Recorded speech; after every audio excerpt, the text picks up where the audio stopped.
Inter লাইফে আমরা first বয়কে ফেল করতে দেখছি এবং 30 রোলকে বুয়েটের 100-র মধ্যে ঢুকে সিএসসি তে পড়তে দেখছি। কনফিডেন্স বাড়াতে হবে। ইন্টার লাইফে উঠে তুমি সবচেয়ে বেশি যেটা শুনবা, মানুষজন পারে না, এ চান্স পায় না, ও চান্স পায় না, খুব কঠিন। আমিও বলবো, এটা আমাকে বলতে হয়, স্বাভাবিক, সত্য কথা, অনেক কঠিন।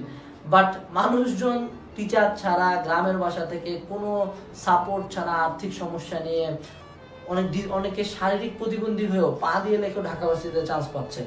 সো তুমি যদি তারা যদি তাদের অবস্থান থেকে পারে, তুমি অবশ্যই পারবা।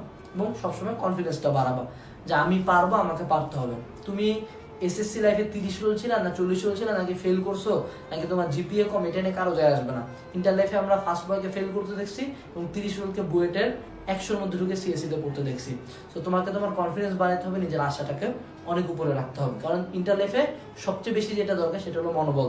এত বেশি পড়াশোনা, এত বেশি চাপ, এত বেশি গাইডলাইন, এত বেশি মতামত, সবার আগে মনোবলটাই ভাঙে। সো মনোবল ধরে রাখতে গেলে কনফিডেন্স বাড়াতে হবে।